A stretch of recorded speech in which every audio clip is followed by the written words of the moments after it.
Tu micro, maestro, no se escucha. Sí, amigo, no te preocupes, solamente estamos esperando a que entrara a Facebook y ya yo activo el micrófono, ¿vale? Muchísimas gracias a todos los que están aquí conectados. Amigos que se están conectando por Facebook Live, muchísimas gracias. Solamente vamos a esperar un minutito en lo que se empiezan a conectar todos los demás. Y pues para poder dar inicio, tenemos un gran tema, grandes invitados. Ustedes ya lo conocen, ya han estado con nosotros anteriormente, la verdad, compartiendo estos temas. Pónganle aquí los amigos de Facebook de dónde se conectan. Los amigos que están en Zoom también pónganle aquí de qué parte se conectan ustedes. Ya está por aquí la licenciada Macel LZ. Muchísimas gracias. Pónganle aquí los comentarios de Zoom también, amigos, de dónde se conectan todos ustedes. Dice aquí desde Netzahualcóyotl. Lick Inés Jaime ya está por aquí con nosotros. Iván Castillo desde Zacatecas. Dice Amaya Gabriel también. Dice saludos desde Hidalgo. Linda noche a todos. Muchísimas gracias. Oscar Rodríguez, donde inicia la patria, Tijuana. Muchísimas gracias. María Guadalupe desde Hidalgo. Pedro Antonio Varela también desde Tlaxcala. Annie Flowers también está por aquí, desde Ciudad de México, Ixtapalapa, de la UAM. Muchísimas gracias. Francisco de la Cabada, CDMX. Pedro Ariel Reyes, de Huimanguillo, Tabasco. Annie Flowers también desde... Ah, pues dice aquí la clase del maestro Rodolfo, sí. Tiene unas clases adicionales los días sábados, a ver si ahorita nos hace el comercial del taller que tienen. Está muy padre, muy bueno. Dice aquí Lick Héctor Martínez. Buenas noches desde Reynosa. Nefi Ramírez desde la hermosa Puebla. Pues aquí estamos en Puebla ahorita. Buenas noches desde Teciutlán, Lick Rodrigo, muchísimas gracias. Puebla Capital, licenciada Anitzel, muchísimas gracias, Lick, que te estás conectando con nosotros. Omar Morales desde Tampico, Tamaulipas. Lick, Ángel, por ahí chequen sus micros, amigos, por favor. Dice desde Verde Antequera, también está por acá. Dice desde Guadalajara, muchísimas gracias. Yajaira Zamorano desde Coatzacoalco, Veracruz. José Palacios de Ciudad de México. Obdulia Castillo de Tulancingo Hidalgo. Solamente estamos esperando un minuto. ¿Cuál es el tema del día de hoy, amigos? Acuerdos probatorios y suspensión condicional del proceso. Ese es el tema del día de hoy. Dice Angélica Roldán desde Quintana Roo, saludos. Muchísimas gracias desde Oaxaca, Ixtapalapa, desde Guadalajara, Omar Mesa, Miguel Callejas desde Toluca, dice, pero ando en Hidalgo, tengo audiencia mañana, Lid, que te vaya de lo mejor, muchísimas gracias por estar aquí el día de hoy. Saludos a Luis Potosí también, José Guadalupe, desde Chimalhuacán, a Azucena Cruz está por aquí con nosotros. Pues amigos, espero que se encuentren bien. Bienvenidos de regreso a una misión más aquí en Sistema Penal Acusatorio Oral Capacitación Puebla. Es de enorme gusto estar con todos ustedes nuevamente. Muchísimas gracias a todos los que se conectan de los diferentes estados de la República Mexicana. Amigos de países de habla hispana que también se conectan y que andan por aquí también en Facebook, muchísimas gracias. Tenemos dos grandes invitados. Ustedes ya los conocen, ya ha estado con nosotros. Mi amigo, el maestro abogado Rodolfo Escobar. Y pues también se encuentra con nosotros el maestro desde Guadalajara, maestro Abraham Márquez. Además es un gran tema, acuerdos probatorios y suspensión condicional del proceso. Este programa es todos los días lunes a las 8 de la noche. No se lo pueden perder. Los grupos de WhatsApp compartimos los links de acceso. Y pues amigo, te doy el uso de la voz. Me da muchísimo gusto que nos acompañen los dos. Pues hasta donde están les mando un abrazo y pues adelante amigo, bienvenido.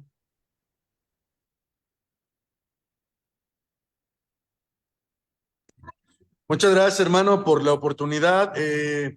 Bendito Dios, tu página que le ha dado mucha información a muchos abogados. Queremos a través de este programa reivindicar la abogacía y creemos que la única forma es apelar a la oportunidad recursiva y al juicio de amparo. En esta noche, como lo has dicho, está el maestro Abraham. Vamos a hablar de acuerdos reparatorios, de algunos casos prácticos que le han pasado aquí al maestro, algunas aportaciones que pueda hacer. Me gustaría, también, si en la medida de lo posible, contestar preguntas. Y pues sin más ni menos, quisiera que entraras, Abraham, si tienes a bien, a platicarles un poquito de este asunto del ecocidio. Muy relevante el tema, sobre todo creativo en la manera en cómo planteaste los argumentos al juez y que resolviste a través de un acuerdo reparatorio, porque de entrada quisiera que les dijeras cuál era la pena y cómo lo resolviste, hermano. Gracias, bien, buenas noches para todos. Es un placer estar aquí de nuevo con la invitación del maestro Eric. Bien, en este caso en particular, a mí me contratan para representar, para llevar la defensa de una persona que vincularon a proceso por el delito de ecocidio. En este caso, en el Código Penal del Estado de Jalisco, el ecocidio se contempla a quien dañe el ecosistema y tiene distintas agravantes, ¿no? Pero el tipo penal básico contempla una pena de 3 a 10 años y en este caso, como las hectáreas afectadas causaban una afectación irreparable a más de 10 hectáreas, se incrementó en una tercera parte la pena. Y pues en esencia en lo que aquí interesa, compañeros, fue que de primera mano pues era un asunto que no era susceptible o de primera impresión no era susceptible de un acuerdo reparatorio. Pero ¿qué es lo que pasa con esto? Me pongo a estudiar el asunto y me doy cuenta que sí se podía llevar a cabo. ¿Por qué? Bien, partiendo primero de los requisitos de procedencia de los acuerdos reparatorios, pues no estábamos en la hipótesis de violencia familiar, tampoco estábamos en la hipótesis de homicidio, genocidio o violación. Entonces, nos tocó entrar al estudio de las 3 fracciones, es decir, delitos que se persigan por querella. En este caso, pues el delito de ecocidio, al menos aquí en el estado de Jalisco, donde radica su servidor, es un delito oficioso. Después también, la segunda de las fracciones nos habla que es un delito culposo. En este caso, pues de la mecánica de hechos, no puede ser culposo. ¿Por qué? Porque si bien es cierto, el Código Penal del Estado sí contempla distintas vertientes, en este caso una podría tratarse algún delito culposo cuando fuera una culpa con representación, cuando unas personas causan un incendio controlado que se les descontrola, se les sale de las manos. Eso es una hipótesis que contempla el ecocidio, pero la manera en la que fue desarrollada la mecánica de hechos, pues fue que mi representada incendia pues dolosamente con un encendedor un predio que se encontraba al lado de un balneario y debido al viento, pues estamos hablando que las hectáreas afectadas por ese incendio fueron cerca de 10 hectáreas. Entonces tampoco estábamos ante la segunda hipótesis, es decir, ante un delito culposo, toda vez que es un delito doloso. Pero si entramos al análisis de la fracción tercera, es donde yo consideré que sí era pertinente y era susceptible de concluir ese asunto mediante un acuerdo reparatorio. ¿Por qué acuerdo reparatorio?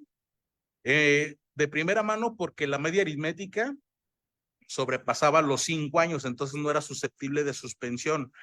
Si yo optaba por un procedimiento abreviado, se contemplaba una multa de arriba de 54,000 pesos, entonces también la descarté. Pero en este caso, opté por los beneficios que nos brinda un acuerdo reparatorio y en este caso de cumplimiento inmediato, pues detiene los efectos de extinguir la acción penal, es decir, abocarnos al 485 del Código Nacional de Procedimientos Penales, que a su vez nos remite al 327. ¿Qué quiere decir esto? Pues un sobreseimiento, ¿no?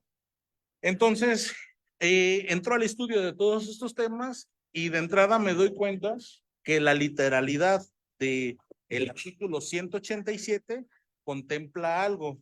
Si nos vamos a la fracción 2, es decir, de la fracción 2 a la fracción 3, encontramos una confusión. ¿Y cuál es esa confusión? O, es decir, dice delitos culposos, punto y coma, si no me equivoco, o, ¿sí? Y delitos, la última de las fracciones es delitos patrimoniales cometidos sin violencia sobre las personas. Entonces, de entrada, aquí, mediante efecto de garantizar o de patentar una interpretación gramatical de la norma, me voy al estudio de las reglas gramaticales. ¿Por qué? Porque si analizamos la confusión, ¿no? Según la Real Academia Española, es una confusión disyuntiva. ¿Qué quiere decir disyuntiva? Que permite la elección de alguna alternativa entre varias opciones. En este caso, permite la opción de una entre las 3. ¿Qué quiere decir con esto? Que únicamente basta que se actualice, y ojo aquí, esto aplica para todo, y únicamente en el acuerdo reparatorio únicamente basta que se actualice cualquiera de las 3 fracciones para que sea procedente. No es necesario, como sostienen muchos fiscales, que se actualicen las 3 fracciones. ¿Por qué? Porque si la conjunción fuera una conjunción coordinante, como si estuviéramos hablando de y, o sea, de la y, se tendrían que actualizar necesariamente las 3 fracciones, cosa que no acontece aquí.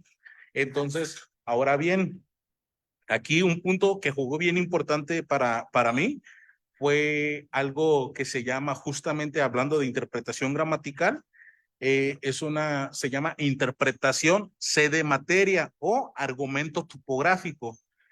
Eso, compañeros, lo pueden encontrar en un libro, se llama Retórica y Redacción Jurídica de la Suprema Corte de Justicia de la Nación, es la 6ª edición. Justamente en específico nos habla en su página 593 qué es la interpretación C de materia, y a grandes rasgos quiere decir que para entender o para atribuir un determinado específico a alguna porción normativa de la que tengamos duda, podemos acudir a la manera en la que está redactada y dónde se encuentra la porción normativa que a nosotros nos interesa. En este caso, la manera sistemática en la que está redactada y en qué legislación se contempla. ¿Por qué, compañeros? Porque delito patrimonial, es bien importante poner atención en este punto. Yo me pongo a ver de delitos patrimoniales y digo, bueno, el patrimonio, pues, para mí patrimonio, ¿qué habla de patrimonio? El Código Civil, en este caso el Código Civil del Estado de Jalisco. Y el Código Civil del Estado de Jalisco, en su artículo 45, contempla que los ecosistemas son parte del patrimonio social. Entonces, mediante una interpretación C de materia, pues estamos hablando que si el delito de ecocidio dice al que dañe los ecosistemas, pero a su vez nos remitimos al artículo 45 del Código Civil del Estado de Jalisco, que nos dice que los ecosistemas son parte del patrimonio, entonces fue donde yo hice patente que estaba ante un delito patrimonial, con independencia que no estuviera dentro del título y del capítulo de delitos patrimoniales que contempla el Código Penal del Estado de Jalisco.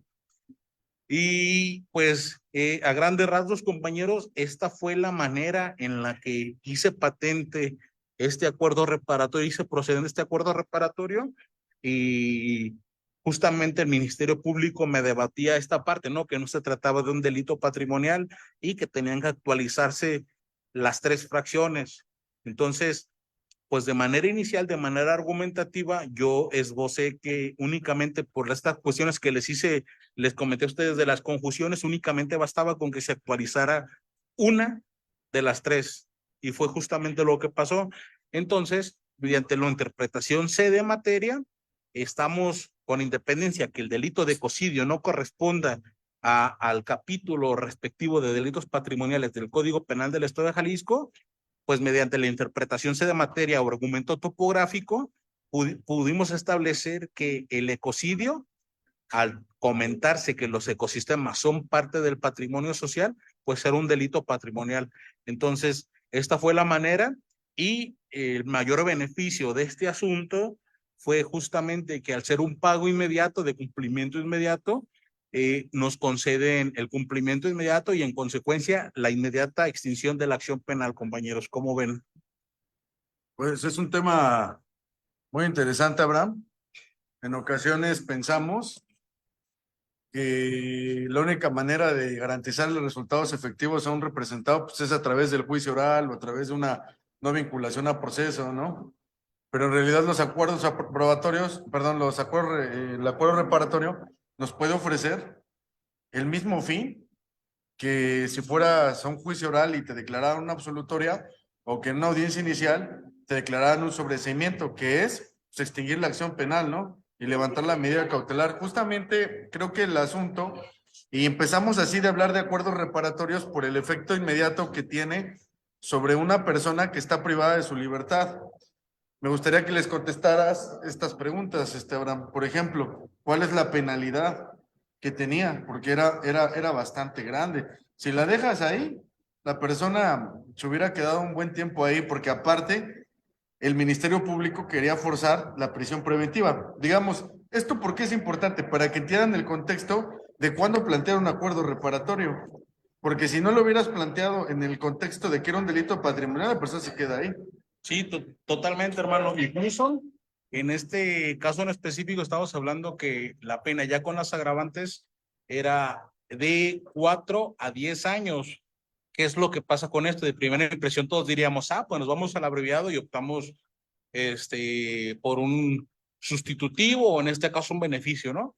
Pero justamente es que se tendría que pagar la multa como requisito sine qua non para acceder a estos beneficios y en este caso lo que yo quería era librar de lo de la multa, ojo, no reparación del daño. ¿Por qué? Porque la reparación del daño sí se cubrió en su totalidad. En este caso muy particular, la propia fiscalía solicita un dictamen de impacto ambiental y en ese dictamen la perita del Instituto Jalisciense de Ciencias Forenses determinó que el daño ambiental ocasionado por ese incendio, por la quema de esas 10 hectáreas, correspondía a una cantidad de casi 40,000 pesos. Entonces, pues justamente nosotros tenemos un acercamiento, hacemos actos de investigación, determinamos quién era el competente en calidad de ofendido para recibir esa reparación del daño y reparamos de manera integral el daño causado por los hechos materia de imputación. Entonces, si se fijan, aquí hay que descartar, o aquí lo que hicimos fue descartar una serie de filtros. A ver, suspensión no, abreviado tampoco. Juicio, la verdad, sí estamos hablando más de 12 testigos presenciales, entonces sí era un tema, pues algo complejo llevarlo a juicio oral, pero justamente por esto que dice Fito, por el cumplimiento inmediato y garantizar, porque así lo ha dicho la Suprema Corte, que cuando entró al estudio de la figura, en este caso de la suspensión condicional del proceso, y también tocó de manera genérica el acuerdo reparatorio, determinó que para tú acceder a estos beneficios es constitucionalmente válido que el legislador establezca una serie de requisitos de procedencia. ¿Por qué? Porque pues todos sabemos que los derechos no son absolutos, ¿sí? En este caso el derecho de la justicia no es absoluto. Y en aquella ejecutoria que dio origen a una jurisprudencia, más al ratito les mando el dato, la verdad ahorita se me apagó el celular, no lo tengo a la mano, pero en aquella ejecutoria se determinó que los aspectos para acceder al derecho a la justicia, el derecho de acceso a la justicia, es tanto la exhibición de documentos completos, tener el carácter, o sea, la legitimidad activa, y en este caso muy particular, para tú tener una reparación integral del daño, o en este caso, mejor dicho, para tú acceder a estos mecanismos o mecanismos alternos, el elemento susceptible es reparar de manera integral el daño. Y vamos a hacer un paréntesis justamente a la reparación integral del daño, porque a manera de antecedente, la primera vez que surgió la figura integral, o sea, de la reparación integral, fue mediante la contradicción de criterios, antes contradicción de tesis, 293/2011 del Pleno. Entonces, en aquella ocasión, lo que pasó que el Pleno dijo que primero le corresponde al Estado garantizar la reparación integral del daño. ¿Por qué? Porque de primera mano es el Estado el que tiene la obligación de evitar la comisión de delitos dentro de la sociedad mexicana. Y una vez que esta obligación del Estado falla, una vez que existen conductas típicas antijurídicas y culpables, ahora entra la obligación del Estado en garantizar el cumplimiento de la reparación del daño, incluso bajo el esquema de lo que establece el artículo 12, fracción segunda de la Ley General de Víctimas, es decir, una reparación integral, oportuna y proporcional del daño. Entonces, harán de rato, eso contesta tu pregunta, Fito. ¿Cómo ves, hermano? Oye, y aparte, me contabas que quien era ahí el ofendido era un ejido, ¿no? Ah, sí, fíjate, justamente ahí, cuando nosotros nos acercamos con el ayuntamiento, fue en un municipio cerca de Tequila. Cuando nosotros nos acercamos con el ayuntamiento nos comenta que ellos no son competentes, o sea que todas las hectáreas que se quemaron no eran o no le correspondían al ayuntamiento, sino que le correspondían o que eran tierras ejidales. Entonces, nosotros acudimos a hacer una serie de actos de investigación, como les decía un momento, y acudimos en este caso al municipio del Arenal, porque fue en las colindancias de ese municipio donde ocurrió el incendio. Y el ejido en esta ocasión nos manifestó que esas tierras no eran de su ejido. Entonces, hacemos una serie de actos de investigación y nos damos cuenta que esas tierras correspondían a un ejido diverso. Y aquí, pues, acudimos con el comisario ejidal, tenemos las pláticas, llegamos a un convenio a efecto de repararles el daño. ¿Por qué? Porque mediante este incendio que provocó, pues de manera desafortunada, mi representada, se movilizaron 42 brigadistas, se movilizó un helicóptero, o sea, hubo de verdad una actividad que si no hubiera sido tan diligente por parte del ejido, hubiera sido un incendio catastrófico. Entonces, pues aquí también hubo algo muy característico de este asunto. ¿Por qué? Porque pues la fiscalía decía que ellos únicamente, al formular imputación, él únicamente tuvo como víctima a la sociedad, pero estamos hablando que justamente acorde a los parámetros de la Ley General de Víctimas, pues tenemos que víctima es el sujeto pasivo de un delito o a quien se le afecten sus derechos fundamentales. En este caso, pues su derecho fundamental a la propiedad, a la posesión y demás, ¿no? Y de esta manera fue como logramos primero el reconocimiento de la personalidad de ofendido al comisario ejidal en representación del ejido, y pues justamente de esta manera logramos que se reparara el daño y pues hicimos procedente este mecanismo alterno que de manera inicial parecía que era improcedente, pero pues miren, ya tuvimos ahí los resultados, compañero. Oye, Abraham, ¿les podrías platicar un poquito así como en breves términos, de forma muy sencilla, cómo se plantea el acuerdo reparatorio? ¿Cuáles son los requisitos? El tema de cómo se lo tienes que hacer llegar al juez de control, etcétera. Claro que sí, hermano. Mira, pues aquí basta con establecer la oportunidad. ¿Cuál es la oportunidad? Que no se haya dictado un auto de apertura a juicio. Y dos cosas: se puede solicitar durante la investigación inicial ante el Ministerio Público, y una vez vinculado a proceso y hasta antes del dictado de apertura a juicio, ante el juez de control, que fue en el caso muy particular que tuvimos nosotros. Y la manera de plantearlo, o al menos la manera, no digo que sea lo correcto, claro que su servidor no tiene la verdad absoluta, pero la manera en la que yo lo hago es mediante el tercer párrafo del artículo 17 constitucional, en relación con los artículos respectivos, en específico poniendo especial atención al artículo 190 del Código Nacional de Procedimientos Penales, 187, y de 186 a 190 del Código Nacional de Procedimientos Penales, pero estableciendo la manera de antecedente, cuándo fue vinculado a proceso la persona, por qué hecho señalado como delito fue vinculado, qué penalidad tiene, y hablar de las fracciones, en este caso de las 3 fracciones del 187, o en su defecto con el supuesto que nada más se actualice cualquiera de las 3. Basta con hablar de cualquiera de las 3 por este tema de las confusiones. La confusión disyuntiva, compañeros, es decir, la confusión es decir, si nos vamos a la fracción 2 y de la fracción 2 brincamos a la fracción 3, encontramos esta confusión. Entonces únicamente basta con que se actualice una fracción de las 3 para que sea procedente el acuerdo reparatorio.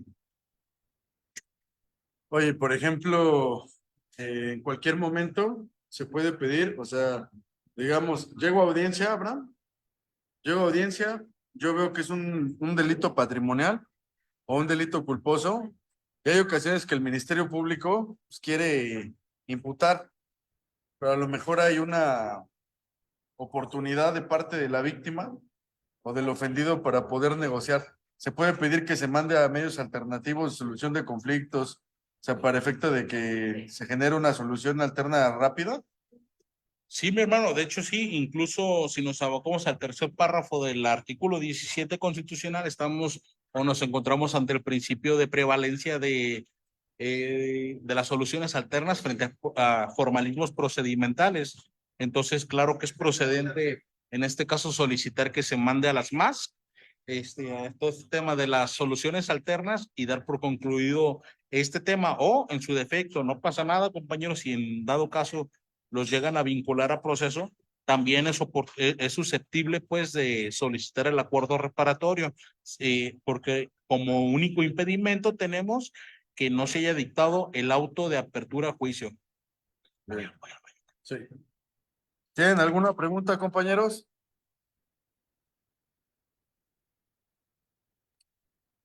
Sí, amigo, por acá hay una pregunta de a ver, por ahí, Ani, adelante, Ani, puedes activar tu micrófono. Gracias, profesor. Adelante. Oiga, maestro, Sí.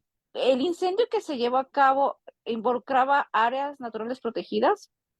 Y ahora la segunda es, eh, si este incendio estaba cerca de una unidad, cerca de una UMA. Ahorita regresa el maestro, fue rápido aquí al baño, pero esa sería la primera pregunta y la segunda.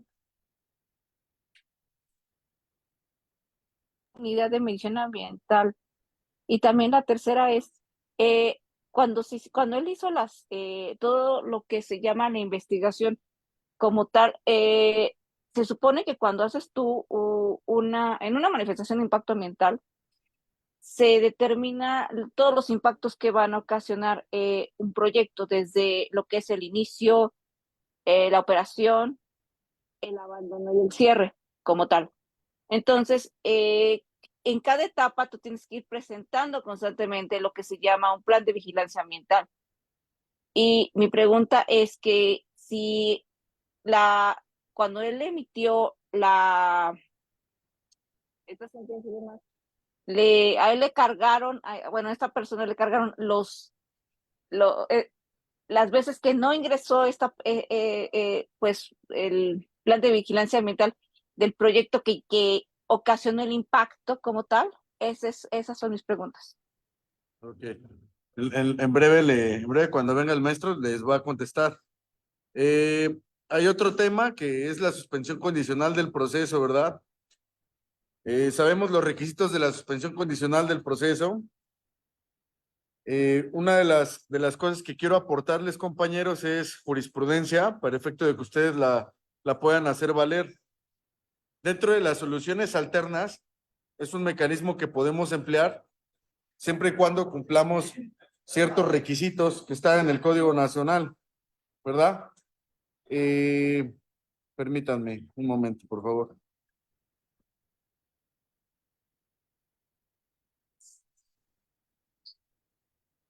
Un momento.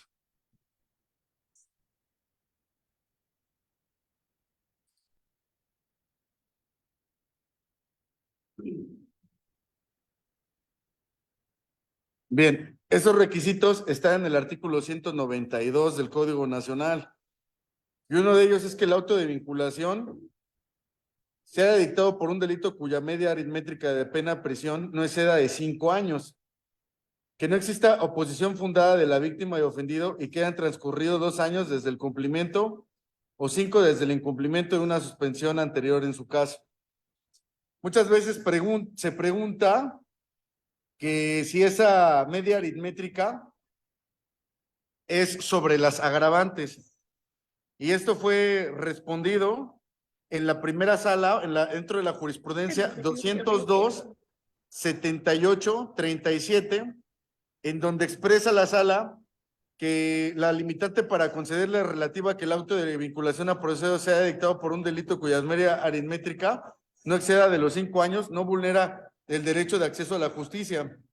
Y también una diversa que dispone que también el hecho de que se tomen en cuenta los agravantes no constituye una violación al derecho humano al acceso a la justicia, ello respecto a que los agravantes pueden ser tomados en cuenta dentro del dictado del auto de vinculación a proceso y deben de ser obviamente verificados para que proceda la suspensión condicional del proceso.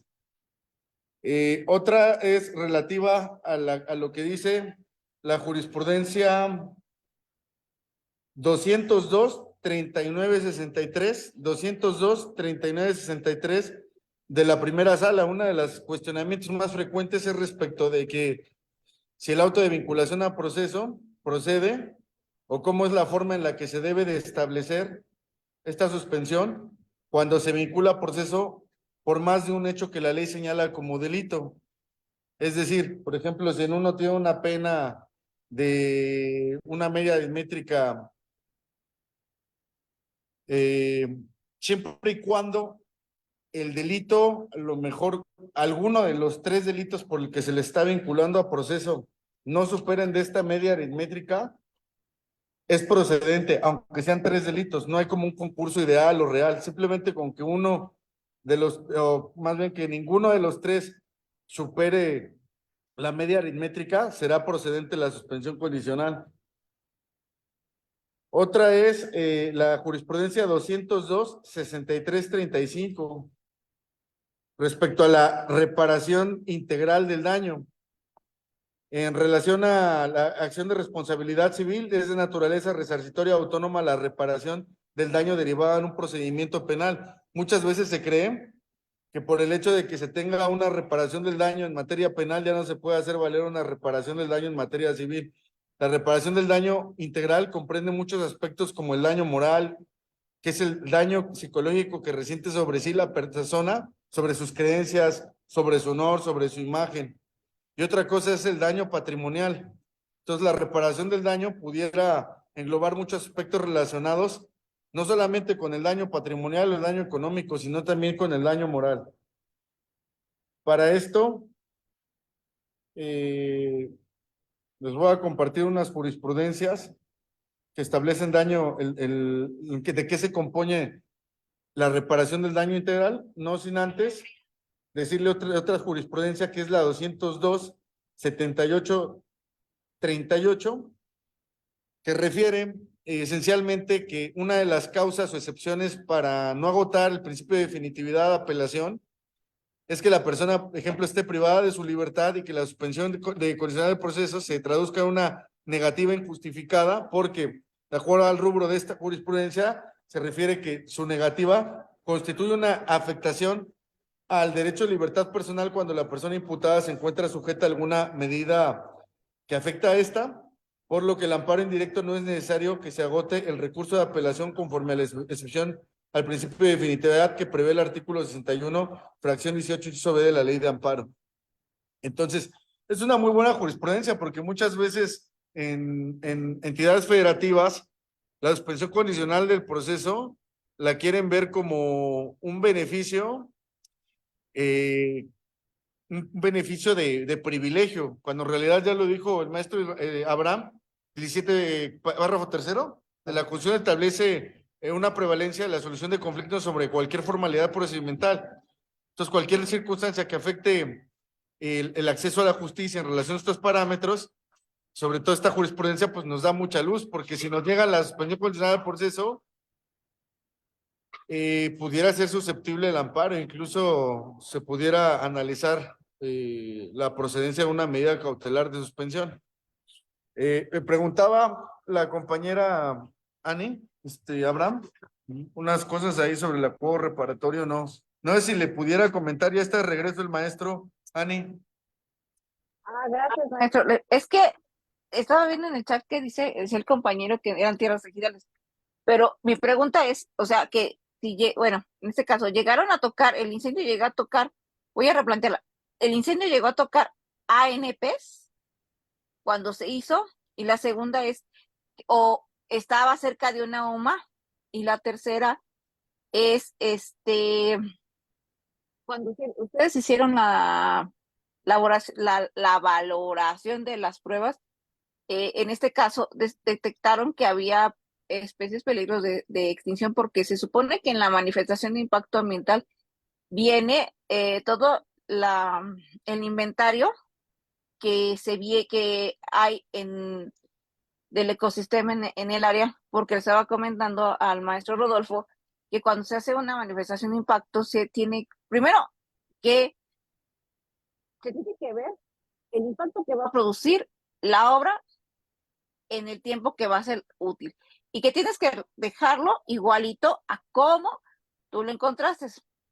En este caso, porque lleva desde un inicio la operación y lo que es la fase de abandono y desmantelamiento y cierre, porque ya es cuando ya no está funcionando, en este caso, ya el proyecto. En este caso dice usted que es un balneario.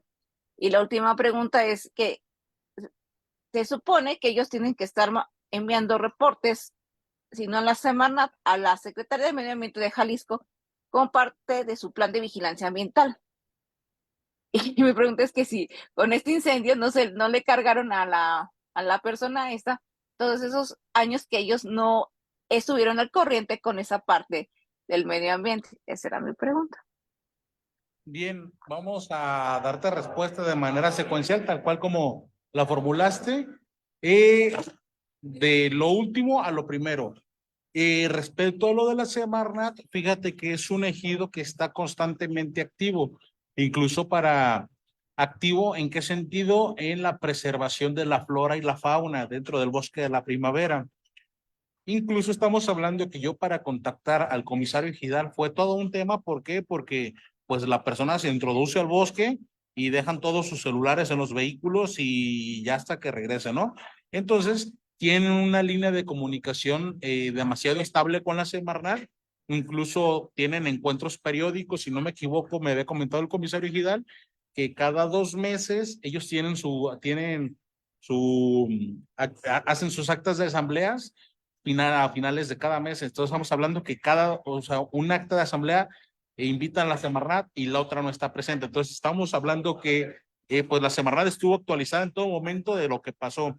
Ahora, respecto al daño de la fauna, la propia perito del Instituto Jalisciense determinó que no hubo daño a la fauna. ¿Por qué? Porque se trasladó, el daño en todo caso fue un traslado de las especies que habitaban en esas hectáreas a las áreas colindantes. Aquí lo benéfico para nosotros es que era un área que estaba rodeada prácticamente de ríos, incluso donde inicia el incendio muy representada fue justamente al lado de un balneario.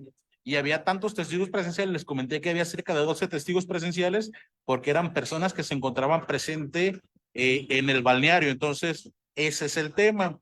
Y respecto a a la afectación material que sufrieron las hectáreas, pues aquí vienen dos aspectos. Primer aspecto, que la perito no se trasladó de manera personal al área que fue afectada.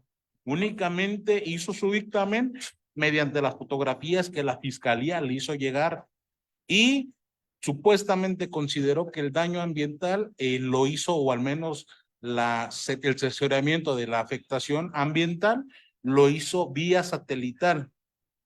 Entonces, todo este tema pues era para juicio, pero estamos hablando que pues fiabilidad no tenía ese dictamen, ¿sí? Pero aquí el tema es que, pues a mí lo que yo quería terminar el asunto era antes de llegar a juicio, por eso no pasaba nada, ¿no? Si llegamos a juicio, pues la estrategia era destruir ese dictamen.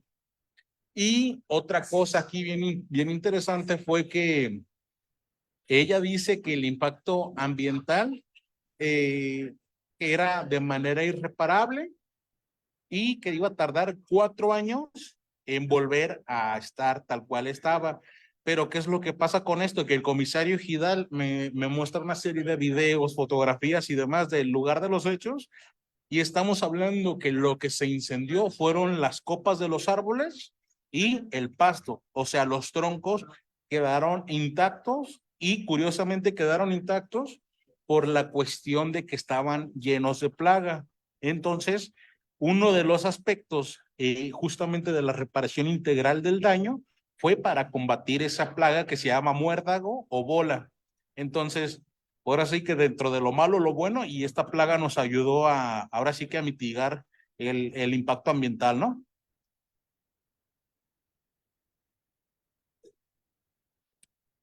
Adelante, Irra.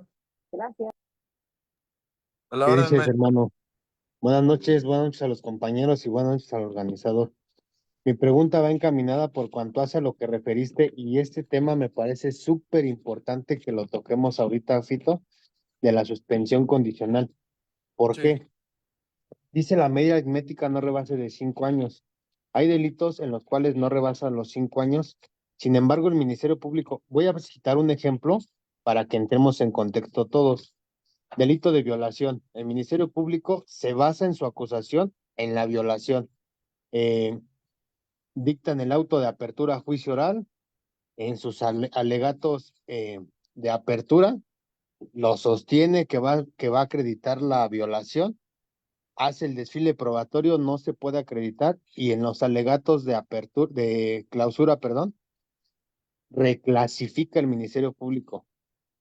Entonces ya te dejó en estado de indefensión a tu representado, porque si eso lo hubiera hecho en la acusación, pudieras acceder a un MAC, a un mecanismo alternativo de solución de controversia.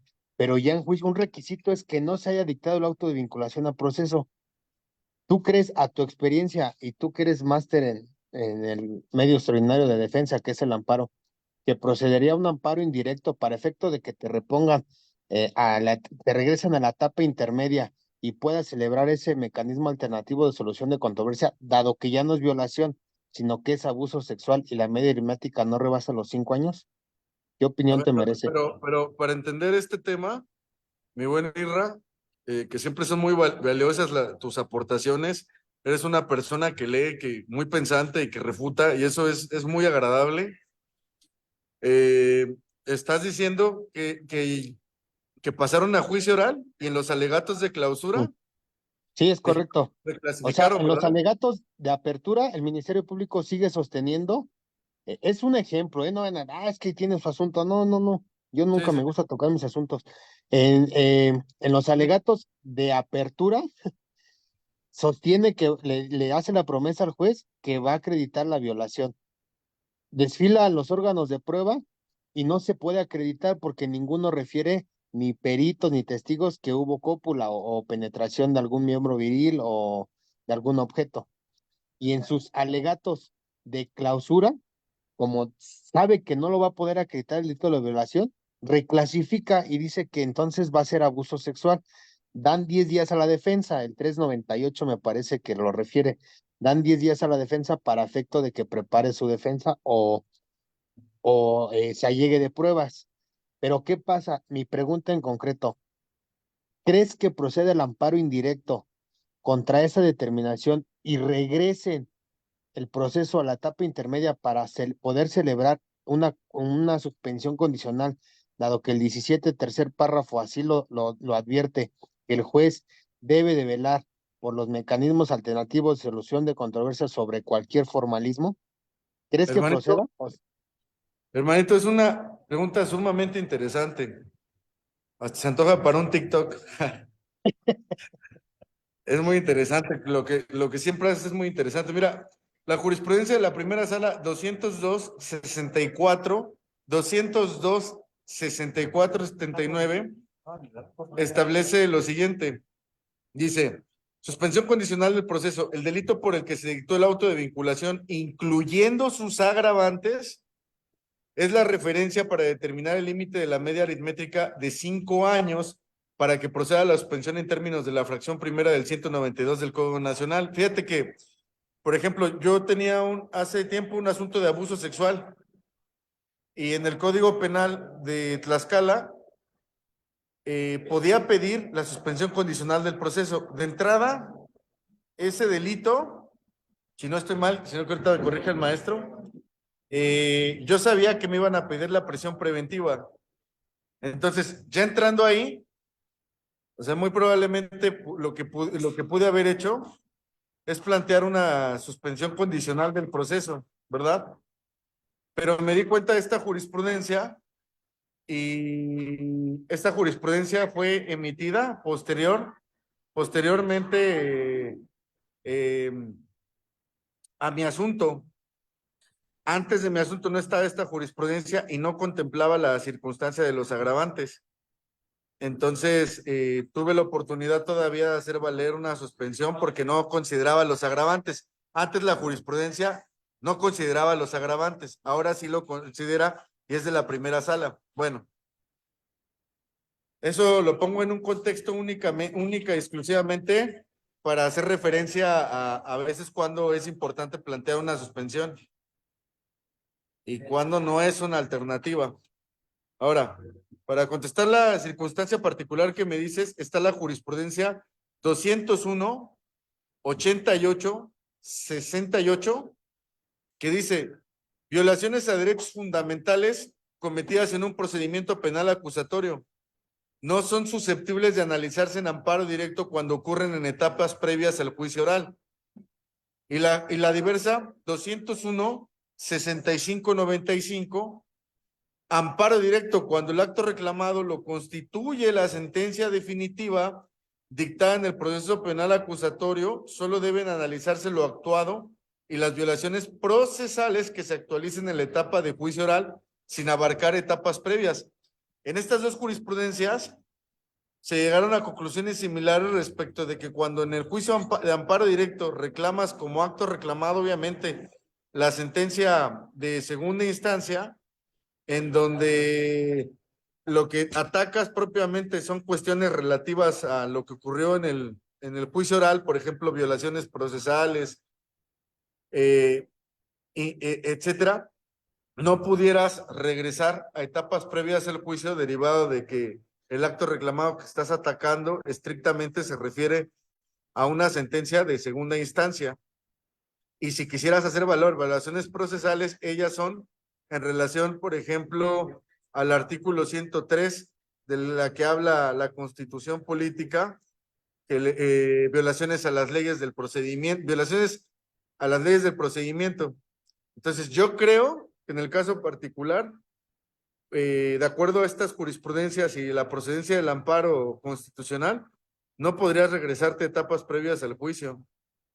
Y yo sí lo veo así como algo, pues no sé cómo decirlo, como chicanero, no sé, no, vamos, no quiero usar mal los términos o las palabras, pero lo veo como, inclusive, a lo mejor hasta como un fraude procesal.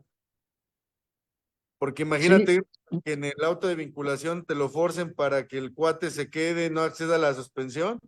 Y qué porquería, ¿no? Que ya en el juicio oral ya dicen, no, se me pasó. Pues se me chispoteó, no era así.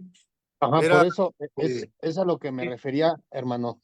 ¿Crees que hermano. sea, o sea, las jurisprudencias que citaste son muy buenas, pero por cuanto hace al amparo directo, ya cuando puso fin al juicio, aquí mi pregunta fue, en los alegatos, te dan 10 días para esos, en los alegatos de clausura, se suspenden los 10 días en términos del 398, sí, bueno, espérenme, porque no me gusta citar algo sin fundamento, no entendí.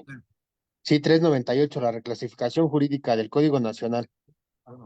Dice el juez, la voy a suspender 10 días para que la defensa prepare nuevos actos de investigación porque ya reclasificó. Todavía no pone fin al juicio. ¿Tú crees a tu consideración? El 468 dice que es lo que va a ser apelable en el tribunal de enjuiciamiento y no marca eso. Entonces procede el amparo indirecto, porque no pone fin al juicio, pero sí te están violando un derecho humano. ¿Tú crees a tu consideración y a tu experticia que tienes en los recursos, porque eres un máster en los medios extraordinarios de defensa, que es el recurso del amparo? ¿Crees que en el Hermano, amparo no indirecto se escucha muy bien. Nada más dime la pregunta, el antecedente. Es que como que se distorsionó el sonido. No eres tú, es como el internet. ¿Me puedes volver a preguntar? crees que proceda el amparo indirecto en la reclasificación jurídica para que te regresen el proceso a la etapa intermedia y puedas celebrar una suspensión condicional o un mecanismo alternativo de solución de controversia, llámese en ese delito o llámese en otro tipo de delito que no pase de la media aritmética?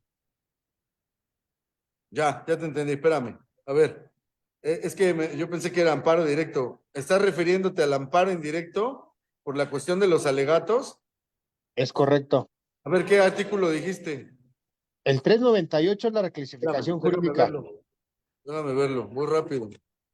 Para entender el contexto, ¿lo puedes leer?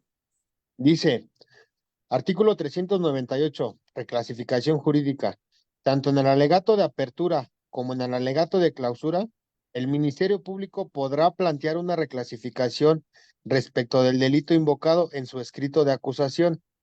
En ese supuesto, el juzgador que presida la audiencia dará al imputado y a su defensor la oportunidad de expresar al respecto y les informará sobre su derecho a pedir la suspensión del debate para ofrecer nuevas pruebas o preparar su intervención. Cuando este derecho sea ejercido, el Tribunal de Enjuiciamiento suspenderá el debate por un plazo que en ningún caso podrá exceder del establecido por la suspensión del debate previsto por este código. Y si nos remitimos al 352, dice cuál es el plazo para la suspensión de una audiencia, que son de 10 días. Dice el 352, si la audiencia de debate de juicio no se reanuda más tarde al 11º día, después de ordenada la suspensión, se considerará interrumpido y deberá ser reiniciado ante el Tribunal de Enjuiciamiento distinto y de acuerdo, y todo lo actuado será nulo. Y el 468 no admite la apelación. Por eso te preguntaba si sería procedente el amparo indirecto y tú crees que el juez de distrito regresaría a que se celebre la suspensión condicional. ¿Crees que sea procedente? Es Yo no pregunta. creo, hermano, que puedas promover amparo indirecto. Ahorita que diga su opinión el maestro Abraham, pero yo no creo que puedas promover un amparo indirecto. ¿Por qué? Muchas ocasiones cuando he promovido algún amparo indirecto donde hago valer derechos fundamentales, los jueces federales hacen una distinción entre derechos sustantivos, derechos fundamentales y actos intraprocesales. Y a veces te dicen, este acto es intraprocesal, todavía no te causa una afectación. Entonces, eso sería en un principio, porque digamos el amparo indirecto lo promoverías en relación a qué acto reclamado, en que hicieron una reclasificación y que eso te causa una afectación porque no pudiste llegar a una suspensión, pues creo que sería equivocado porque hay un cierre de etapas. Y ese cierre de etapas quiere decir que la suspensión condicional procedía antes de que se dictara el auto de apertura a juicio como una solución alterna. Ya propiamente estás en juicio y ya se cerró esa etapa. Eso en un principio desde lo que yo opino, hermano.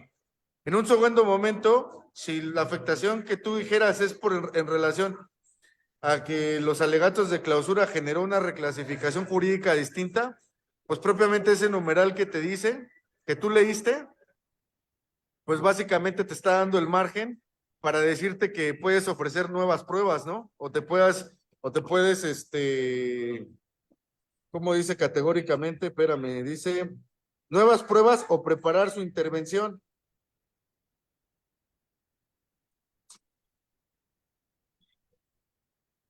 Entonces, ahí no te está causando propiamente una afectación porque se está proporcionándote el beneficio para poder generar el principio de contradicción formal y material, que son pruebas incluso que te pongas a esa pretensión. Ahora, el amparo indirecto tiene una procedencia pues muy específica. Entonces, por ejemplo, si quisieras hacer valer cuestiones a violaciones de derechos fundamentales contenidos en la Constitución o tratados durante el procedimiento, pues tendrías que establecer cuál derecho humano se te está vulnerando.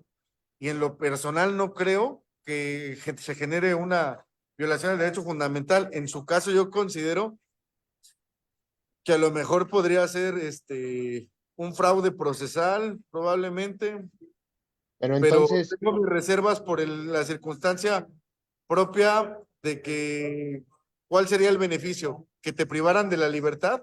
O sea, que el cuate bueno, que el Ministerio Público estuviera incumpliendo el principio de el 21 párrafo noveno, deber de objetividad y debida diligencia en relación a que a lo mejor está haciendo esto con propósito de que tú no obtengas la suspensión condicional del proceso y que a lo mejor en la etapa propiamente ya de juicio a sabiendas el cuate de que era procedente una suspensión reclasifique que tú no puedas obtener el beneficio porque ya estás en la etapa de juicio, pues creo que a lo mejor pudiera ser un delito, ¿no? Pero propiamente como que una cuestión analizable en amparo indirecto, yo creo que no. ¿Tú qué opinas, Abraham?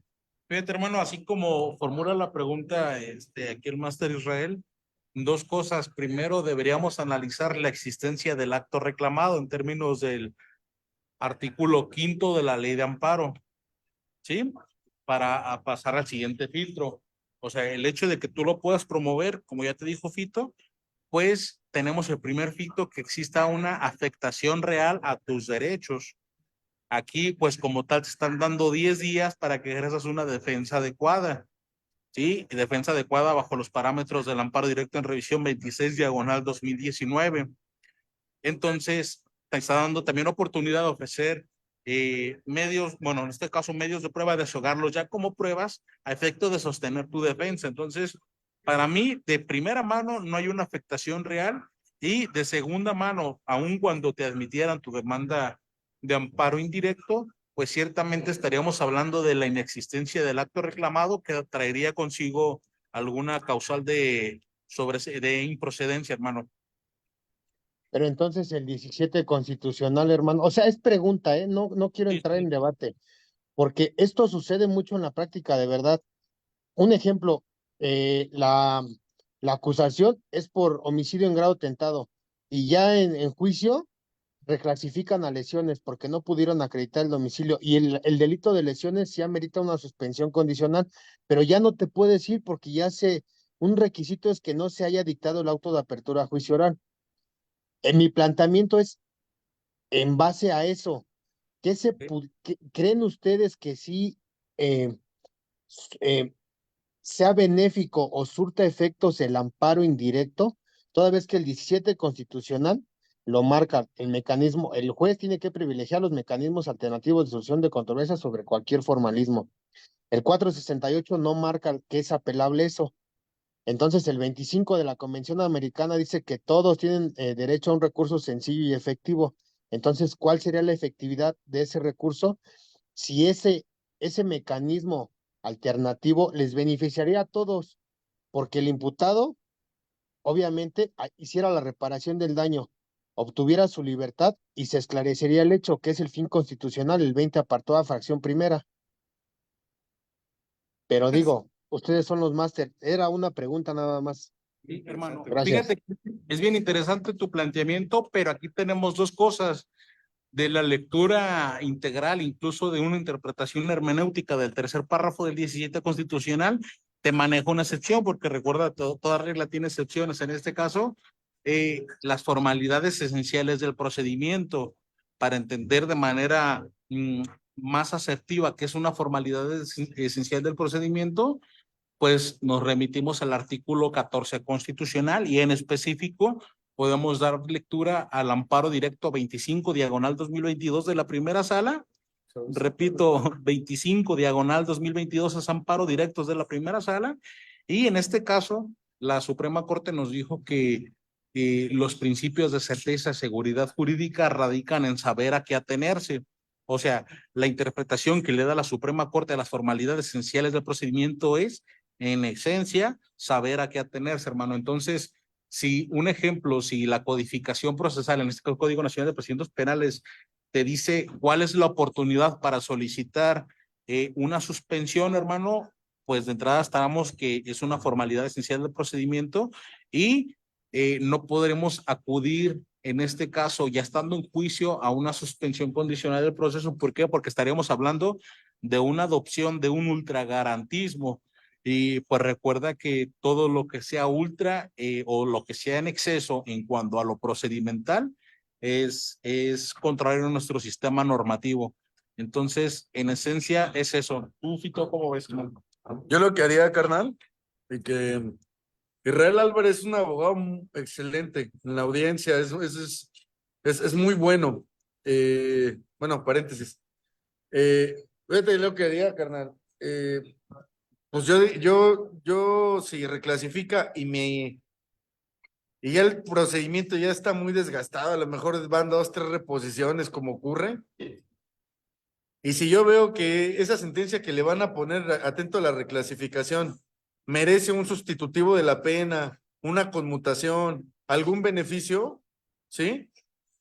Pues yo la verdad, a lo mejor van a decir acá compañeros, no, ¿cómo es posible que... Pues a veces la gente ya está muy desgastada, hermano, ya con el dinero, ya con la prisión preventiva y amparo y tras amparo, pues a lo mejor dejaría ya en esa última de los casos para que pueda obtener su libertad, que sentencie y optar por un beneficio, sustituido de la pena, es una conmutación, algo así, ¿no? En el caso de que la reclasificación fueran notoriamente, ¿eh? Ajá. Y, por ejemplo, notoriamente, o sea, a lo mejor que uno fuera de prisión preventiva y el otro no fuera de prisión preventiva, güey. A lo mejor ahí sí se generaría hasta un cambio objetivo de las circunstancias que justifican la medida cautelar, güey. Yo creo que sería por ahí, hermano. Incluso Isra, hermano, así con tu planteamiento, podríamos acudir o podríamos combatirlo de manera procesal. ¿Cómo? De manera inicial, en la audiencia inicial, pues el artículo 316 contempla requisitos de fondo y de forma. Sí, el fondo, fracción tercera y fracción cuarta. La fracción cuarta, con independencia que esté redactada en cuarto lugar, ciertamente se trata de los elementos sine qua non, o sea, si no se actualizan esos, no podemos hablar de las otras fracciones. En este caso, que no se actualiza una causa de justificación o extinción de la acción penal. Y estaríamos ante la hipótesis de la justificación. ¿Por qué? Porque del artículo 316 del Código Nacional de Procedimientos Penales, fracción cuarta, nos remitiría al artículo 405 de la misma codificación, es decir, una atipicidad. ¿Por qué? ¿Por qué atipicidad? Porque la Fiscalía, al realizar el juicio de tipicidad, primeramente hace una calificación preliminar, después hace una clasificación jurídica mediante un juicio de tipicidad. Si no se reúnen los elementos o no se actualizan todos los elementos típicos, podríamos pedir la no vinculación a proceso por justamente 316 fracción cuarta en relación al 405, ¿sí? Ahora que si llegamos a juicio oral con esa hipótesis, un ejemplo, en el ejemplo de que tú asumas la defensa ya una vez dictado el auto de apertura, pues, ¿qué es lo que pasa, hermano? ¿Qué otra manera de combatirlo aquí que se me ocurre por este momento sería, primero, pedir justamente en términos del 405 la sentencia absolutoria? Ahora, con la independencia de que la Fiscalía lo solicita, ya sea sus alegatos de apertura o sus alegatos de clausura, pues ciertamente si lo solicitan sus alegatos de clausura porque vio que su caudal probatorio no pudo satisfacer más allá de duda razonable o destruir la presunción de inocencia, pues debemos atender a la jurisprudencia 26/2014, que al rubro reza presunción de inocencia como estándar de prueba en juicio oral o como estándar de prueba, algo así. Si la buscamos en el buscador semanario, aparece como regla de juicio. ¿Y qué es lo que dice? Que la presunción de inocencia es una norma. En este caso, la Suprema Corte la analiza y la fundamenta como una norma que ordena la absolución cuando exista una insuficiencia probatoria. Y todo esto con independencia que la Fiscalía tenga oportunidad para pedir la reclasificación. Ciertamente yo no comparto el criterio cuando dicen que dame los hechos que yo te daré el derecho. ¿Por qué? Porque uno de nuestros principios rectores de nuestro sistema penal de corte acusatorio es la imparcialidad. ¿Y qué es lo que pasa con la imparcialidad? Que de un pronunciamiento de la Suprema Corte, en específico el amparo en revisión 1118/2019, párrafos 86 a 90, nos dice que los órganos jurisdiccionales, o sea, los jueces, se encuentran impedidos en adoptar una postura, es decir, se encuentran impedidos en suplir deficiencias de las partes y hacen un especial énfasis en que se encuentran impedidos en suplir deficiencias de la Fiscalía. Ese mismo criterio lo sostuvo en el amparo directo 4/2022, que tuvo su origen en lo de este documental de duda razonable de allá de Macuspana. Entonces, de manera procesal, eso sería como ahorita se me ocurre así, a grosso modo, pues, como podrías combatirlo, ¿verdad? Fernando Rojas.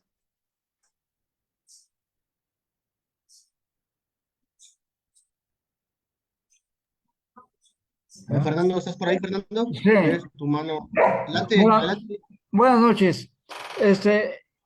Bueno, independientemente de los diversos criterios que hay o opiniones que se están dando sobre los alegatos de captura para la reclasificación, pues yo creo que ya está la cuestión de que está definido por la cuestión de, creo que es jurisprudencia, ¿no? Bueno, pero en fin, miren, mi duda o confusión es esta, que ahorita que se está hablando de la suspensión condicional del proceso, que es el último párrafo del artículo 192 del Código Nacional de Procedimientos Penales, en el que dice, la suspensión condicional será improcedente para las hipótesis previstas en las fracciones 1, 2 y 3 del párrafo séptimo del artículo 167 del presente código.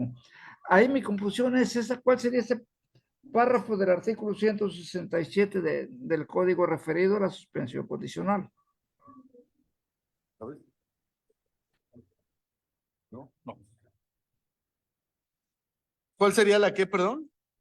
La precisión que hace este último párrafo del 192, cuando dicen, la suspensión condicional será improcedente para las hipótesis previstas en las fracciones 1, 2 y 3 del párrafo séptimo del artículo 167 del presente código. Y digo, probablemente también sea un error de imprenta, ¿no? Digo, pero eso es lo que No, me no lleva creo. a A cierta ver, léanos conclusión. esa porción normativa, de favor. ¿Cómo? Perdón, no lo escuché. ¿Nos puede leer esa porción normativa que usted refiere del 167? Del 167. Pues creo el 167 son las cuestiones para negar la medida cautelar. Creo el 167, causas de procedencia. El Ministerio Público solo podrá solicitar al juez de control la prisión preventiva o el resguardo domiciliario cuando otras medidas cautelares no sean suficientes para garantizar la comparecencia del imputado a juicio. El desarrollo de la investigación, la protección de la víctima, de los testigos o de la comunidad, así como cuando el imputado esté siendo procesado o haya sido sentenciado previamente por la comisión de un delito doloso, siempre y cuando la causa diversa no sea acumulable o conexa en los términos del presente código. Y continúa.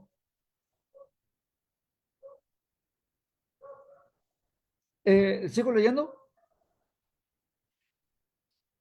Dice, Sí. en el supuesto de que el imputado esté siendo procesado por otro delito distinto de aquel en el que se solicite la prisión preventiva, deberá analizarse si ambos procesos son susceptibles de acumulación, en cuyo caso la existencia de proceso previo no dará lugar por sí sola a la procedencia de la prisión preventiva. Y me parece que lo que continúa hace referencia a la prisión preventiva oficiosa y justificada, creo. Fernando, nada más una pregunta, hermano. ¿Cuáles fracciones referiste? ¿Es la 1, 2 y 3? 1, 2 y 3. Entonces estaremos hablando de homicidio, genocidio y violación, hermano. Exacto, creo que sí. Sí, sí, estaremos hablando de esas tres hipótesis: homicidio, genocidio y violación, hermano. Ajá. Esa era tu pregunta, es que no entendimos por algo de ruido que hay aquí, hermanito. Es que así está expreso en el último apartado del artículo 192 del Código Nacional. Se refiere a la improcedencia, digamos, de la suspensión condicional del proceso, cuando se refiere a las fracciones 1, 2, y en la fracción 3, que es precisamente mi inquietud y mi confusión, en la fracción 3 dice, del párrafo séptimo del artículo 167 del presente código, referido a la improcedencia de la concesión de la suspensión condicional. Sí, justamente, hermano, pues bueno, este párrafo séptimo se habla de todos los catálogos, ¿no? El catálogo de delitos que ameritan la oficiosa. Y justamente la fracción 1, 2 y 3 nos habla del homicidio, genocidio o violación. Incluso también viene redactado de igual manera en el artículo 187. No recuerdo si es su último o penúltimo párrafo, hermano. Entonces, en respuesta a tu pregunta, sí es improcedente en esos delitos.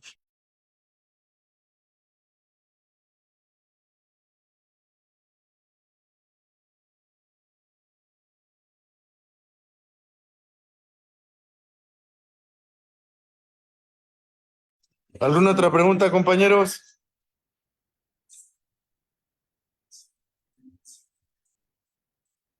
Bueno, amigos, ¿alguna otra pregunta por ahí que tengan? Adelante, pueden activar su micrófono.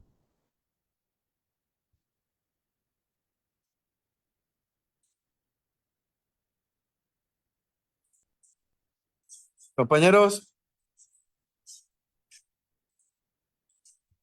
pues les damos las gracias y no hay más preguntas por haber participado en la transmisión, hermano Eric. Sí, amigo, pues a ver, Abraham, amigo Rodolfo, algún mensaje que le quieran dar a los que se dieron cita y también promocionar el taller, amigo, adelante. Perdón, Yajaira, ¿ibas a hablar? Sí, disculpe, Adelante, hay una maestro. participación. Me Adelante. quedó una duda, disculpe, maestro.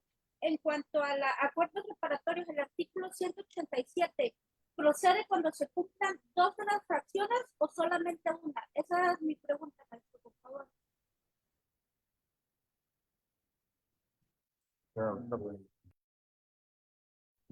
Únicamente basta, licenciada Yajaira, que se actualice cualquiera de las fracciones.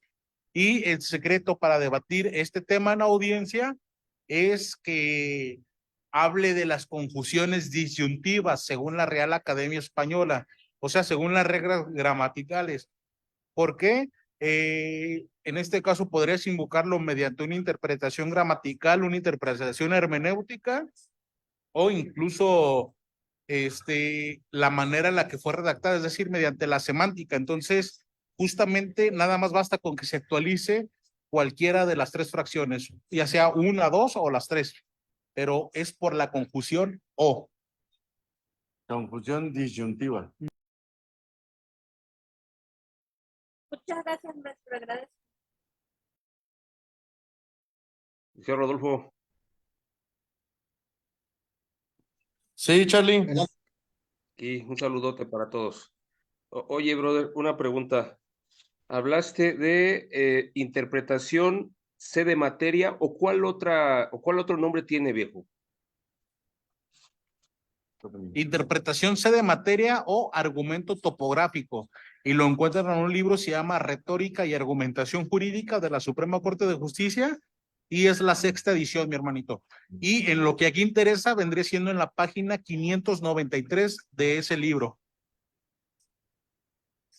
¿Nos repites el libro, perdón? Pero despacito.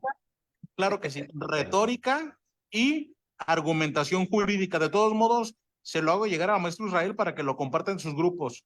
Retórica y argumentación jurídica, y es de la Suprema Corte de Justicia de la Nación. 6ª edición. 6ª edición, página 593. Gracias.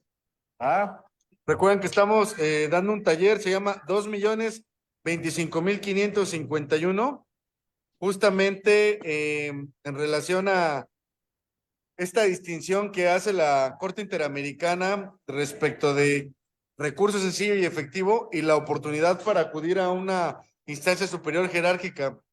Es decir, el recurso sencillo y efectivo para la Corte Interamericana es el amparo 25 de la Convención Americana, hace esa distinción.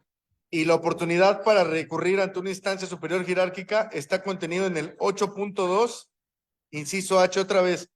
La oportunidad para recurrir ante una instancia superior jerárquica está en el 8.2, inciso H, 8.2, inciso H de la Convención Americana, y el de recurso sencillo y efectivo está en el 25 de la misma convención. No es lo mismo. Recurso sencillo y efectivo no es lo mismo a la oportunidad para acudir a una instancia superior jerárquica. Eso lo dice esa jurisprudencia. Estamos hablando de amparo directo, indirecto, recursos de apelación, revocación, y vamos a tener de invitados a varios maestros que nos hacen pues, el favor de estar ahí, y vamos a ver desde inicial hasta juicio oral. Entre ellos está el maestro Israel Álvarez, que está aquí con nosotros. También va a estar compartiendo cátedra ahí en ese taller. Y pues vamos a ver desde inicial hasta juicio oral. Entonces, si alguien se quisiera inscribir en este taller, que más o menos son unas 20 clases, incluye el manual del modelo lógico matemático aplicado a derecho procesal penal, lenguaje, recursos y juicio de amparo a su domicilio. Lo pueden hacer conmigo. Mi teléfono es 22 27 06 41 44. Y el del maestro Abraham, que está aquí en Jalisco, por si alguien requiriera algún apoyo, es 3329 46 94 88. Repito, 3329 46 94 88. Si alguien también necesitara algo ahí del Estado de México, está un excelente maestro, que también está en el taller, el maestro Israel Álvarez. Si nos haces favor de dar tu teléfono, hermano. Sí, con gusto. Es el 55 30 42 20 76. Yo litigo en el Estado de México, estoy a sus órdenes y lo que se les ofrezca, ahí estamos. Gracias a todos. Sí, amigo, ¿algún mensaje adicional, amigo? Los informes del curso directamente con el abogado o aquí con don Eric o qué? No se preocupen, aquí está, yo acabo de poner el número de WhatsApp acá, en el Zoom. Se los vuelvo a pegar para que directo pregunten. A todos los del Face también ya le puse fijar. Si quieren saber más sobre el tema, el taller que van a impartir, bueno, ya están impartiendo las clases, amigo. Pues acaba de referir que son cerca de 20 sesiones. Así es que, amigos, sí es bastante, o sea que vale la pena, vale mucho la pena. Algunos de los compañeros que están acá también ya están ahí inscritos. Entonces, pues inscríbanse, amigos. Amigo Rodolfo, ¿les puedes decir más o menos cuáles son los temas que se abordan? Sí, hermano, hemos estado ahorita viendo el recurso de apelación, recurso de revocación, la queja, amparo directo, amparo indirecto en materia penal, desde inicial hasta juicio oral. Por ejemplo, va a estar el maestro Avendaño, Granados, maestro Israel Calva Corro, desde luego acá el maestro Abraham, va a estar, por ahí mi amigo Satara, estará también la maestra Karen Orozco, el maestro Oscar Buenfil, van a estar varios. Entonces les animo a que se inscriban. Es un taller excepcional. Reconocimiento de inocencia también apenas se tocó por la maestra Paola Camarillo. Entonces, pues es un taller único. Lo buscamos entonces, Amigo, hermano. Gracias. sí, amigos, no se preocupen, voy a estar posteando también yo los grupos de WhatsApp que tenemos para que ustedes tengan la información, se inscriban y también, pues les manden los videos, todas las clases que están por tomar. Pues la verdad está muy, muy, muy completo. Y pues bueno, ahí nos vemos. Pues nada más agradecerles a todos que se conectaron el día de hoy, amigos. Nos vemos el próximo lunes, amigo Rodolfo, con los invitados, el maestro Abraham que está por acá también. Muchísimas gracias. Que no sea la última vez que nos acompañen, la verdad que esos temas sirven demasiado. Y dice, ¿pueden repetir el número de Abraham? Sí, a ver, amigo Abraham, ¿puedes por ahí, repetir? O, a ver, adelante, Claro que sí, hermano, por es favor. 329 46 94 88. De igual manera ya se los estoy poniendo en el chat. Perfecto. Vale, pues ahí está, amigos. Pues muchísimas gracias a todos los que se conectaron de los diferentes estados de la República Mexicana, a todos los que se conectaron aquí en Zoom también, muchísimas gracias. Todos los lunes tenemos este tipo de clases con el maestro Rodolfo, sus amigos, invitados pues de todas las partes del país. Y pues los que ya forman parte del grupo de WhatsApp, ahí les vamos a mandar el acceso, ahí les mandamos los links de acceso, ahí les mandamos los temas también. También mandamos libros, jurisprudencias, todo lo que se lleva a cabo durante toda la semana. Específicamente a todos los que nos preguntan por qué no les damos acceso a las clases, pues sí tienen acceso los días lunes, amigos. No se preocupen, pues solamente única indicación, si les gustó esta transmisión, compartan, denle like, estén al pendiente de las próximas publicaciones que tenemos para ustedes. Les mandamos un abrazo gigante, cuídense mucho, nos vemos en la próxima. Hasta luego. Ahí. Buenas noches a todos.